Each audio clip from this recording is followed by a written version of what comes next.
How I Know That the Dead Are Alive, by Fanny Ruthven Paget, Houston, Texas.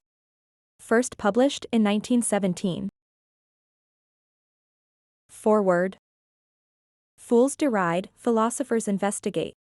In writing this book, I am yielding to a sense of duty that impels me to offer to the thinking and reading public a series of incidents, embracing psychological experiences, that came to me as unsought and unasked as I am giving them to those who care to avail themselves of the reading thereof. And no matter how adversely their lack of sequence may impress the reader, they impressed the writer similarly when they intruded themselves upon her discriminating mentality.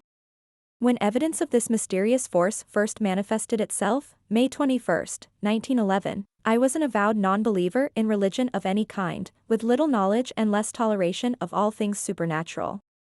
Naturally, deep impressions resulted and my viewpoint veered around in harmony with demonstrated facts, but I have no isms to inflict on those who read. I am simply recording a chain of incidents just as they came to me in all their mystery-laden weirdness, without intent of interfering with the desire, belief or faith of anyone, as I have even less respect for the person who changes his opinions with every opportunity than I have for the pent-up, fossilized mind that admits its limitations by never changing. My hope is that the reader will maintain an open mind throughout the reading and then investigate the subject thoroughly for himself, as knowledge is never really knowledge unless we know for ourselves, to which this subject lends itself admirably, for where it is concerned one either knows or does not know. From the inception of these phenomena to the writing of this book, I have respected a constraint not to read books or writings on the subject. Therefore, it is needless for me to say that I am not affiliated with, nor am I writing under, the auspices of any person, sect, cult or society. The conscious continuity of life after death has always been attested by the universal instinct and believed by nearly everyone, as it is the foundation of all religions. Unfortunately, it has been so shrouded in mystery and uncertainty that its solution has engaged the prophets, sages and philosophers since before the Father of Wisdom said, "There is nothing new under the sun," to this, our very materialistic present, during which time there has been such a persistence of evidence that we are compelled to admit that there is something, somewhere, not dreamt of in our materialistic philosophy. Chapter 1, Lifting the Veil. There are more things in heaven and earth, Horatio, than are dreamt of in your philosophy. Are you afraid? Came distinctly above the rattle of the rail, causing me to look up in quick apprehension from the newspaper I was reading and move my eyes inquiringly about the coach. The equanimity of the other passengers so surprised and puzzled me that, somewhat embarrassed at having started up and stared around without any apparent reason, I lowered my eyes and settled down in the most profound perplexity, asking myself what it could mean. Unquestionably I had heard it, as I remembered not only the words but the very tone in which they had been uttered, despite all of which there was no evidence of anyone having spoken nor did anyone appear to have heard. The voice was as distinctly human as any I had ever heard, but no person in the coach evidenced the slightest interest in what had been said. I was alone in the seat, but the voice seemed loud and distinct enough to have been heard by those in the adjacent ones. Why had they not heard? A sense of the mysterious began creeping upon me, under which I became quite perturbed, and more determined upon a satisfactory solution of what then seemed the most unaccountable thing conceivable. After revolving the matter in my mind for a few minutes, still deeply perplexed, I again turned in my seat, which was near the front and faced the rear, manifesting as little concern in so doing as was possible under a condition so at variance with equilibrium of mind and manner, and scrutinized the face of everyone in the coach, all of whom were concerned, apparently, only with their own thoughts or conversations. That the sentence had not emanated from any of the passengers was as conclusive as the conviction that they not heard. I was none the less positive that I had heard. Then I began to analyze it, to put the searchlight of reason on it. By what process could I have heard to the exclusion of others confined equally within the sound area? I could feel my positiveness neutralizing, my mind beginning to fluctuate between doubt and assurance. One minute I was positive I had heard it, the next admitting the impossibility of it. When confirmation in the negative was needed, the serenity of the passengers gave it, as I was sufficiently a student of humanity to know that if that number of persons had heard a sentence of such import, with no explanation as to the source of it, all would not possess the self-control requisite for such outward calm. But when I looked away out of the window on the calm face of nature, there was something that renewed assurance, something that seemed to fasten the reality of it on my soul. It was a problem I could neither shake off nor solve. Torn by the conflict of it, I became restless, ill at ease, and so generally uncomfortable that I removed my hat and gloves, which I often do when traveling, and after putting them in the rack, settled down with the determination of dismissing the entire matter, trying to convince myself that I was coping with a delusion, lending myself to the most unreasonable fancies. All of which was useless. It would not down, it haunted me with disconcerting persistency. In the midst of my denials of its existence, I was conscious of wondering if it was not a warning of a train wreck, and of remembering that I had read of such things. Had I been of an imaginative temperament or addicted to belief in the supernatural, occult, or kindred subjects, I would doubtless have been spared much of the perplexing conjectures which involved me, but I had always prided myself on my strong-mindedness, so much so that even the mysteries of religion did not appeal to nor impress me. At that time I was an avowed atheist with only patronizing pity for those less free in thought. Science, so-called, dominated me, shaping my thoughts and actions in all things. That which I could not weigh, measure, see nor feel did not exist for me. I was skeptical of all things that could not be measured by the yardstick of science, and here I was, confronted with something that brought the realization that the aforesaid yardstick was lamentably inadequate to the demand made upon it. No, this was an impossible conclusion. I could not accept it and tried earnestly to formulate some scientific explanation for the phenomenon, but this being impossible, I determined to dismiss it, let it go unsolved in so far as I was concerned. How foolish it seemed that I had permitted myself to indulge in such a mental upheaval, all because of some unaccountable freak of fancy, a figment of the imagination. Forcibly dismissing the subject, I gathered up the bulky Sunday paper and resumed reading with a forced interest, accompanying which was a minor chord of pride, of being well pleased with myself that my allegiance to so-called science had withstood such an acid test, and feeling that never again would I give a moment's consideration to anything so absurd as a voice coming out of space, and projecting words as it came. I could have laughed at the incongruity of it. And then, suddenly a cold touch was upon my hand, and looking I started violently, stared at a detached, shadowy hand, hovering over mine, and long spectral fingers closing gently over it, taking my hand within their grasp. My first impulse was to draw it hastily away, but something seemed to hold it where it was, as the paper slipped from my nerveless fingers, rattling noisily as it fell, partly on the floor and partly in my lap. Awe held every muscle rigid, and an unearthly coldness was upon me. I could feel the blood leaving my face and the strength oozing out of my body as I sat petrified, with eyes fixed upon the weird hand as it took mine into its cold clasp, pressed it gently, as in the act of shaking hands, and vanished. My hand, numb and weak beyond my ability to control, fell unrestrained into my lap, where it lay listlessly, palm up, on the crumpled paper, my eyes still fastened upon it, awaiting yet shrinking from further developments. Nothing eventuated. Slowly I relaxed, thawed out, as it were, and began to wonder if any of the other passengers had seen the hand but did not dare to look around lest my face betray my emotion, realizing that such a hurricane within must have its storm signals without.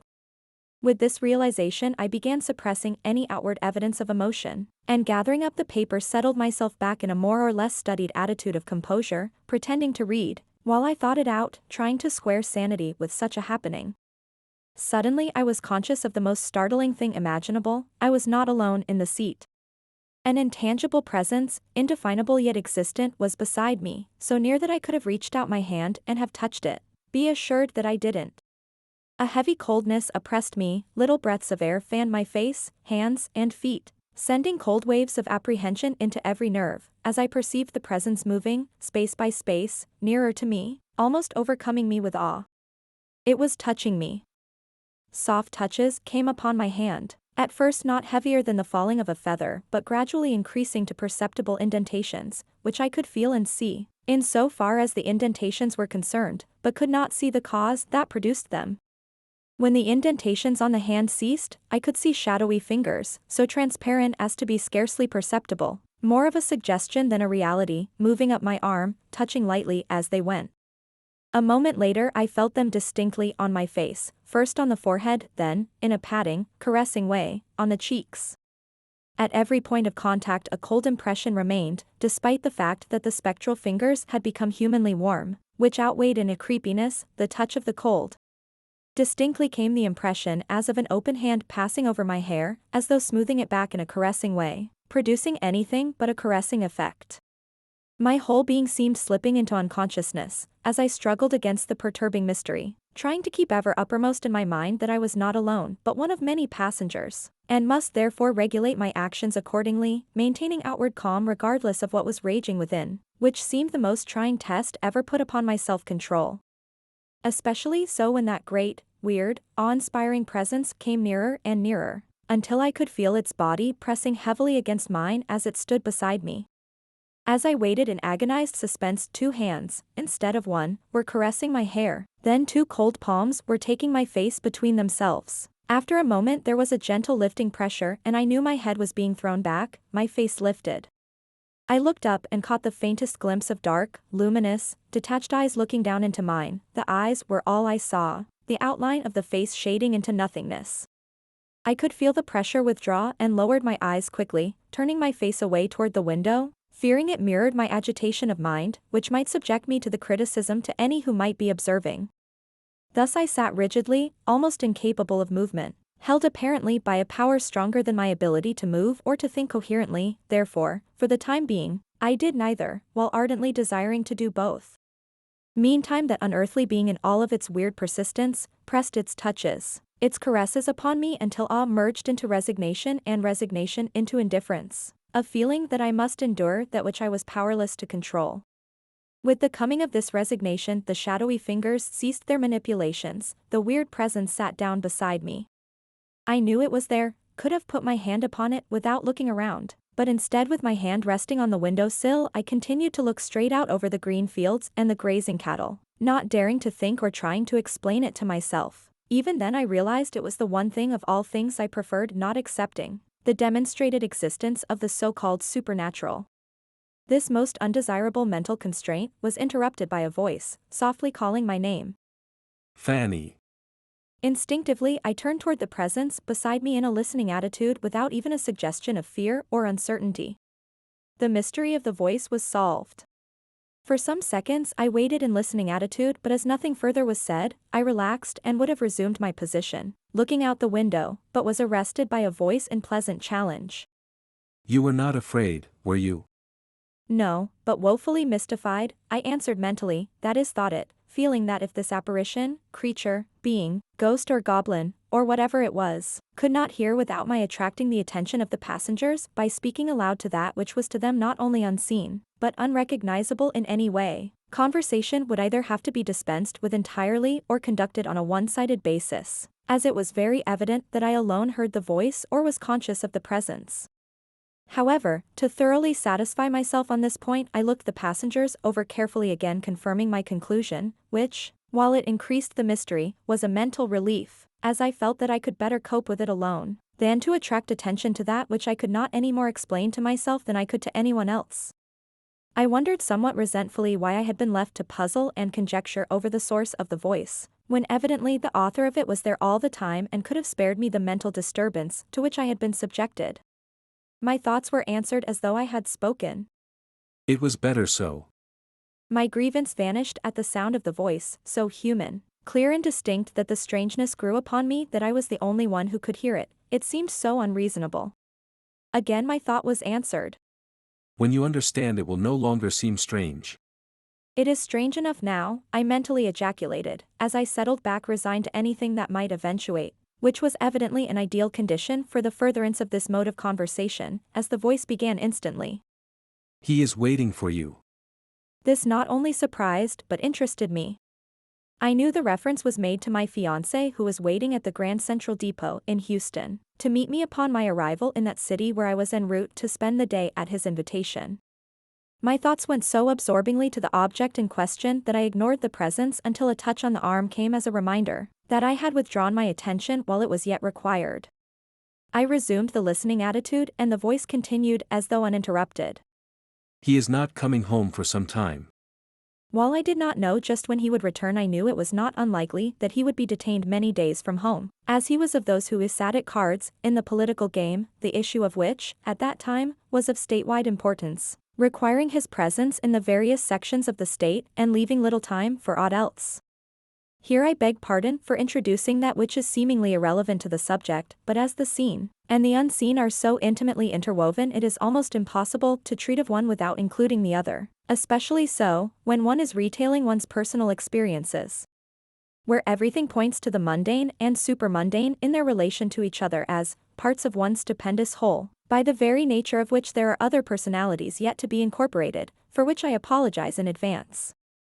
Nothing would please me more than the elimination of the personal pronoun, I, in this writing, but the sense of duty that impels me to write requires even more, that my soul be bared to those who read, and as it is a very sensitive soul I would ask my readers to be, at least, charitable with it, as it shrinks at every page in retailing that which should doubtless remain sacred only to itself. But I cannot tear out of my consciousness the conviction that there are those who see the light dimly, and will thank me for daring to give utterance to that which most of us would lock up within the secret recesses of our hearts with fear and trembling, lest someone find it out and criticize. My spectral visitor, evidently knowing the subject most interesting to me, went on speaking of my husband-to-be and his political affairs, as one who knows, disclosing many things of vital importance affecting his interests, to which it is needless to say, I listened most absorbingly, ever marveling at the wonder of it. Thus I listened uninterruptedly until I perceived the train slowing down and looked out the window into the blue-gray eyes of my fiancé, and bowed in recognition as he did in return. The train having stopped, I arose, and as the presence was between me and the aisle, hesitated as instinctively as though it were a human being, but as this sense of obstruction passed almost instantly, I filed out and down the aisle along with the other passengers, hoping that I bore no visible evidence of having undergone one of the most mysterious experiences that could possibly incorporate itself into an otherwise ordinary railroad journey of less than 2 hours. Chapter 2: The Visible and Invisible. After exchanging greetings with my fiancé and his secretary, I accompanied them to the Brazos Hotel, across from the depot. In a few minutes we had turned one of the parlors into an impromptu business office where he read the telegrams, letters, etc. I had brought with me from his Galveston office. While he dictated answers to his secretary, a soft voice came apologetically. Do I intrude? No, I made answer, as I was in no way engaged except as an audience to a dictating party in which I had no part, and felt that I had just as well listen to this mystery-laden voice as to sit there thinking of nothing else. How could I think of anything else with the mystery of it so fresh in my mind? The voice went on speaking in the most business-like manner, making me wonder at the knowledge it displayed as to the contents of the letters, and before the answer was dictated anticipated accurately what it was to be, adding a preview as to the final outcome of the correspondence. I was glad when it was all over and we adjourned to the dining room for lunch, feeling relieved to be removed from its incessant talking and prognostications. But fancy my surprise when I perceived the invisible presence occupying the one vacant chair at the table. In an effort to shut out cognizance of its existence, I launched into a spirited political argument in which all three became so interested that I did forget the presence, until while laughing at a witticism I was startled by soft rippling laughter, joining in our mirth, so human that it seemed inconceivable for it to have emanated from a presence not of earth. Something like a shiver ran through me as I looked at the place where I knew the presence was. All I saw was the faintest glimpse of shadowy fingers hovering over the white cloth, a ghost, a member of a luncheon party. It was with something of an effort I again took up the thread of the suddenly suspended argument, simulating an interest I was far from feeling, as I could not get away from the travesty of a dead person, sitting as though dining with the living, for such seemed to me the only solution of the mystery. In the afternoon we went to the theater. The performance consumed more time than we had anticipated, and on coming out found we had only a few minutes in which to reach the depot in time for the train. As we hurried along the voice came distinctly. Don't worry, you will get there in time. I just did. I had scarcely settled myself in the seat when the train moved out. Tired? I do not think I was ever quite so tired in my life, mentally and physically. My mind was surfeited with strange food for conjecture, enough to last a lifetime, and yet there beside me, clothed in all its alluring weirdness, was that mysterious being from somewhere beyond the mundane. A being from the impenetrable shadows far out beyond the explorations of man, waiting to add to the burden already laid upon my consciousness. I resented it, holding myself aloof from even the admission that it was there. I wanted to rest, to get away from it until understanding could cope with it. The strain of shutting it out was nerve-wracking, and finally I gave up, relaxed and listened. I am here. Came with gentle promptness. I sighed aloud and mentally cried out. What is the meaning of it? What will be the outcome of it? Is it madness? A pained voice smote my consciousness. If you command it, I will withdraw myself from your consciousness and never enter it again. Oh, no, no, I cried, adding apologetically, I am tired, very tired, let me rest and then you can explain everything, and I will be no longer mystified. Rest be thine, when you call, I'll be waiting. With a sense of relief, I lay back on the seat with closed eyes, and rest came with a sensation of being lifted out of or above the weariness by a process new to me. By thus relaxing, I had fallen into harmonious psychological vibrations that rested by a mental rather than physical process, and while still marveling the pleasant effectiveness of it, I realized I was no longer weary but in perfect harmony with life and all its conditions. There was a new joy, a new light burning somewhere within me, flooding my soul with a radiance that was as beautiful as it was inexplicable. I seemed to have touched something I had never touched before, a new gate had opened, and I had entered in. With this new joyousness singing in my soul, I listened, my latest accomplishment. Such a simple little act when once acquired, this obscuring the physical and opening the consciousness to the spiritual. In the cadence of music came the voice. Blessed be the rest that giveth thy soul into communion above the earth. Who are you? I questioned. That also you will know. While this was anything but a satisfactory answer, there was something that pressed against further questioning, and I waited for the voice to take the initiative in the conversation, which it did by asking. Shall I tell you some things that will convince you that I am thoroughly acquainted with your life? I shall be pleased to be convinced, I made assurance. So you shall be. Came the voice solemnly. The voice, in a retrospective tone, went back, far back, invading childhood, to the very first records of memory's tablet and came on down, incident by incident, chapter by chapter, to the very present, giving dates, names and figures, speaking frankly of personal matters, giving voice to that which had never been spoken, that which my inner consciousness retained and held sacred. It is impossible to conceive of the effect such a revelation can have on one. It produced a veritable whirl of conflicting emotions, but the candid inoffensiveness of the voice smoothed away every emotion except wonder. And truly, it was wonderful. When the resume had ended, there was a pause in which I felt awkward and ill at ease. The voice was hushed, and I was so astounded by what I had heard that there seemed nothing to say, it had all been said. Suddenly a thought came and floated into speech. Could you hew so close to the line as to the future? Yes, shall I proceed? As I was opening my consciousness to say yes, an icy wave struck me dumb, a cold shivering sensation engulfed me. Apprehension held me like a vice as I struggled to free myself that I might answer no. In the midst of which the pressure suddenly lifted and I cried beseechingly, mentally, oh, don't, please don't. Quite in contrast to my agitated appeal, the voice replied in a soft, dreamy way. It is better so. Unaccountably depressed, I turned my face to the window, where the cool breeze fanned it, as I looked out at the moon and the first stars of the evening, and I remember thinking, with a sense of gratitude, that they, at least, were unchanged, for somehow it seemed to me that everything, life itself, had changed within the last few hours. Then I was asking myself, why did I shrink from the knowledge of what the future had to give? Why these shivers of foreboding in every nerve? A voice chimed cheerily into the depression, which vanished as the dew before the sun.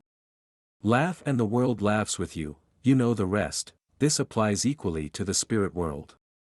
Spirit world, I echoed, half wonderingly. It must be a spirit, I mused, almost forgetful of the presence, until it interrupted. Now I want you to listen attentively.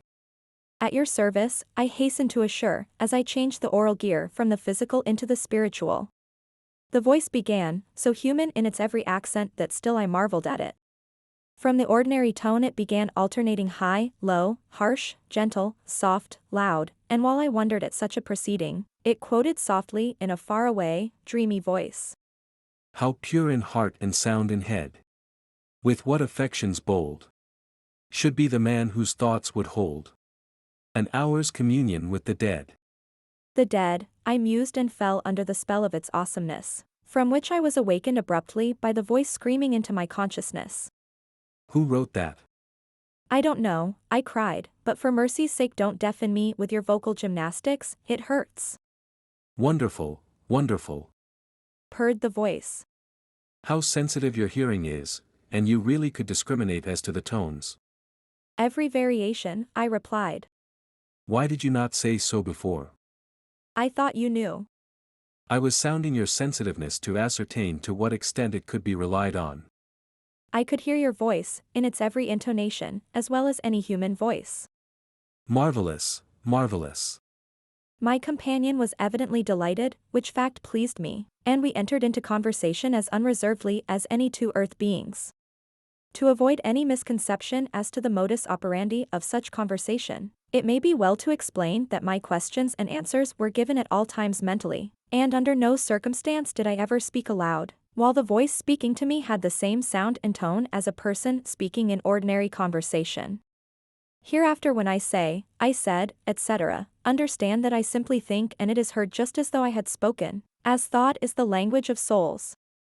Had it been otherwise, I would not be writing this, as I would have foregone the privilege of such communion, rather than make myself worse than ridiculous by speaking aloud to that which to the material senses has no existence. It would bear the semblance of madness.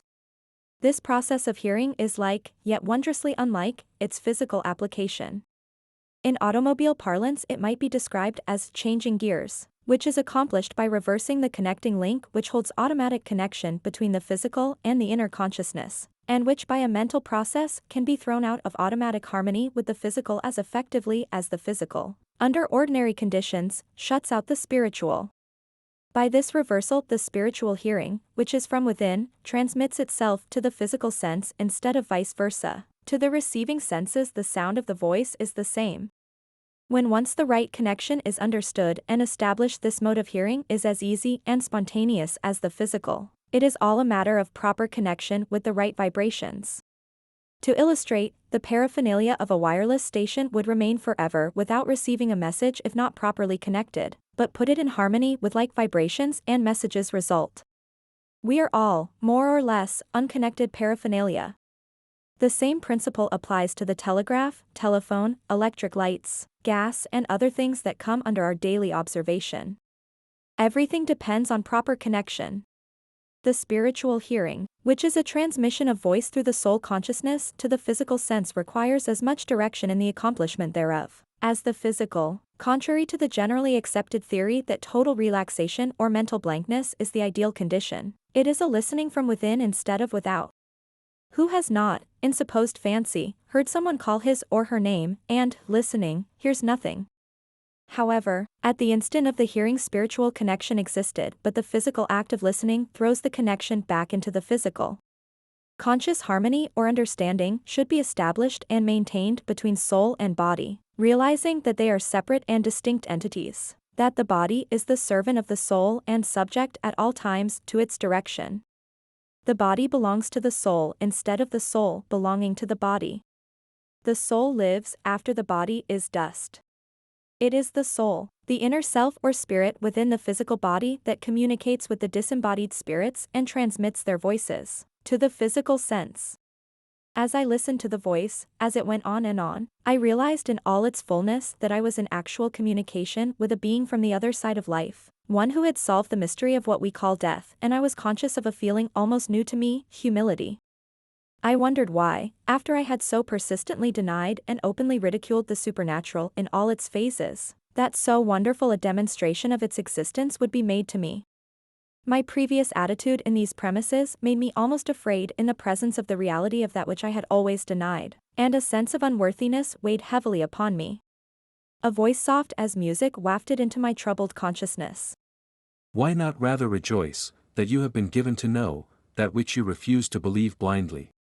It would be better, no doubt, I admitted, and wrapping myself in silent meditation, sat engrossed until the voice startled me. We are crossing the bridge.